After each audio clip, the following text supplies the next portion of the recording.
साथियों नमस्कार। पंचांग देखना सीखे तथा ज्योतिष पढ़ने चैनल में आप लोगों को हार्दिक स्वागत करता हूं। ग्रहों के फल। प्रथम भाव में ग्रहों के फल को देखने के तरीके क्या हैं, उसके बारे में चर्चा करते हैं। यदि प्रथम भाव में, इस भाव को लग्न कहते हैं, प्रथम भाव को लग्न कहते हैं। इस भाव में यदि सूर्य ग्रह है तो जातक को शक्तिवान होता है, वह हिम्मत वाला होता है, वह क्रूर प्रवृत्ति का होता है, अपने विचारों पर दृढ़ रहने वाला होता है, परंतु नेत्रों से कष्ट होता है। यदि मेष राशि का सूर्य हो तो अत्यधिक धनवान और जसवान बनाता है। यदि सिंह का सूर्य हो तो बुढ़ापे में रतौंधी, और यदि कर्क का हो तो नेत्र में धब्बा होता है। यदि तुला में हो तो धन नष्ट हो जाता है और बुढ़ापे में नेत्रों की ज्योति भी नष्ट हो जाती है, ऐसा समझना चाहिए। जातक परिजात में लिखा हुआ है कि यदि सूर्य पहले भाव में हो तो पुत्र कम होते हैं।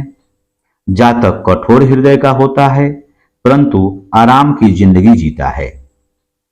वह कम खाता है और उसे नेत्रों की पीड़ा रहती है। अपनी प्रशंसा स्वयं करता है, परंतु तौर तरीके में अच्छा होता है। यदि सूर्य मीन राशि का हो तो जातक को काफी शक्ति प्रदान मिलती है, और उसकी स्त्रियां जो होती है, स्त्रियों से मित्रता बनी रहती है। नेत्रों में पीड़ा होती है। फल दीपिका में भी लिखा गया है कि पहले भाव में यदि सूर्य हो तो काफी हिम्मत देने वाला होता है। उसी प्रकार प्रथम भाव में यदि चंद्रमा बैठा हुआ हो, यदि प्रथम भाव में चंद्रमा बैठा हुआ है तो उसके लिए हम क्या समझते हैं, क्या देखेंगे। कृष्ण पक्ष की चतुर्दशी या अमावस्या का चंद्रमा पहले भाव में हो तो जातक बहरा, बुद्धू होता है और उसके पांव में खराबी होती है। यदि ऐसा चंद्रमा किसी क्रूर ग्रह के साथ बैठ गया हो तो जातक अधिक जीवित नहीं रहता और दूसरों के नीचे काम करता है। परंतु यदि पूर्णिमा का चंद्रमा हो तो जातक दीर्घायु, बलवान, बुद्धिमान होता है। मेष, वृष या कर्क का चंद्रमा धन, नाम और यश तथा सुंदरता देता है। यह ध्यान देना चाहिए। मेष, वृष और कर्क का चंद्रमा जो होता है, ध्यान माने सुंदरता देता है, नाम यश की प्राप्ति उसे होती है। यदि प्रथम भाव में मंगल ग्रह बैठ गया हो तो जातक हिम्मत वाला होता है, क्रूर होता है, चुस्त होता है तथा यात्रा करने का शौकीन होता है, ऐसा हमें समझना चाहिए। उसका स्वभाव अच्छा नहीं रहता, सिर में चोट लगने की संभावना बनी रहती है। वह जातक जो है बुढ़ापे में भी जवान दिखता है। यदि मंगल मेष, सिंह और वृश्चिक में हो, मेष, सिंह और वृश्चिक में हो तो वह जातक को अच्छा फल मिलता है।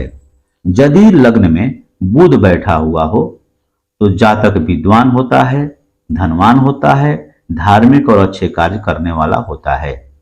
बुद्धि को में तीव्र होता है, वह बुद्धिमान होता है। मिथुन या कन्या का बुध जो होता है, यानी 3 और 6 जो होता है, मिथुन और कन्या का बुध जो होता है वह बहुत ही अच्छा फल देने वाला होता है। यदि लग्न में बृहस्पति बैठे हुए हों तो जातक विद्वान और बुद्धिमान होता है तथा दीर्घायु और समृद्धवान भी होता है। उसका स्वरूप मन को प्रसन्न करने वाला होता है। यदि कर्क, धनु या मीन राशि में, कर्क में, धनु में और मेष, कर्क, धनु और मीन राशि में का चंद्रमा यदि हो, का बृहस्पति हो तो बहुत ही फल अच्छा देता है।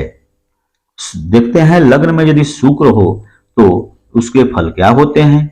लग्न में यदि शुक्र हो तो स्वरूपवान बना देता है, रूपवान बना देता है। वह स्त्रियों से अनुरक्त और गाने बजाने में शौकीन होता है। उसका जीवन सुखमय होता है। जातक स्त्री पुत्र से युक्त और धनवान भी होता है, ऐसा हमें समझना चाहिए। वृषभ, तुला और मीन। वृषभ, तुला और मीन में वह जातक जो होता है उसका फल बहुत अच्छा होता है। आगे देखते हैं शनि। शनि यदि लग्न में हो तो वह व्यक्ति गरीब, कठोर हृदय वाला, चालाक, कामी, नीच कर्म करने वाला, बचपन में बीमार रहने वाला, साफ साफ नहीं बोलने वाला, कान बहती रहती है उसके, जवानी में भी बुढ़ापे जैसा दिखाई देता है। परंतु यदि तुला, धनु और मीन के शनि हो, तुला, धनु और मीन के यदि शनि हो तो वह जो व्यक्ति है वह ऊपर बताई गई जो पहले जो हम लोग चर्चा किए उसके प्रकार नहीं होते हैं, परंतु अच्छे गुणों से युक्त होता है।